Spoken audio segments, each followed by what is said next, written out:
Bakit nakipagtalik si Lot sa kanyang mga anak?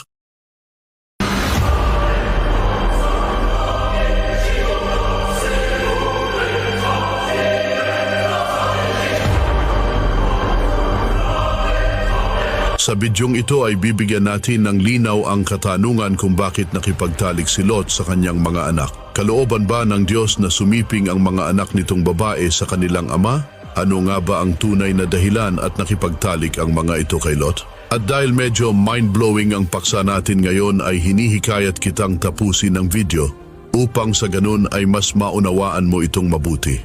Kaya naman kung ready ka na, simulan na agad natin. Pagdating ni Lot at ng kanyang mga anak na babae sa kanilang destinasyon, nagbuhos ang Diyos ng asupre at apoy na siyang ganap na nagwasak sa mga bayan. Sa isang kuweba, kasama ang kanyang 2 anak na babae, pinainom nila si Lot ng alak. Sa gabing iyon, ang panganay na anak ay sumiping sa kanya, ngunit hindi ito namalayan ni Lot. Kinabukasan, muli nilang pinainom ng alak si Lot, at sa pagkakataong ito, ang bunsong anak naman ang sumiping sa kanya. Subalit, tulad ng naunang gabi, hindi niya ito namalayan. Dito man nagtapos ang kasaysayan ng mga bayan at ang kwento tungkol sa pamilya ni Lot. Ngunit nag-iwan ito ng maraming katanungan na patuloy na gumugulo sa isipan ng marami. Ano nga ba ang tunay na dahilan kung bakit ang 2 anak na babae ni Lot ay gumawa ng tila isang kalaswaan sa kanilang ama?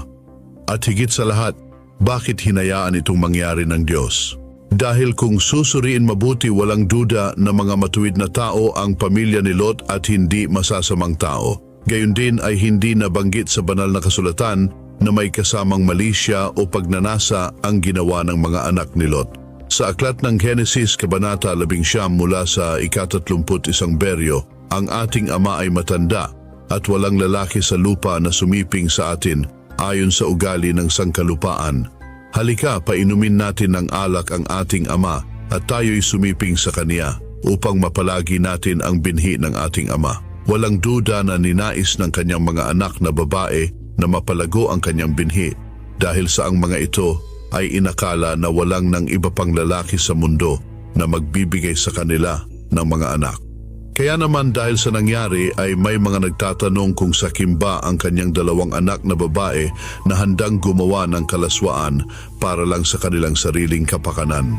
Hindi ba't binanggit sa Genesis na gusto nilang palaguin ang angkan ni Lot, kaya't kung iisipin ay mas inuna pa rin nila ang kapakanan ng ama. Subalit kaila sa marami na ang ginawa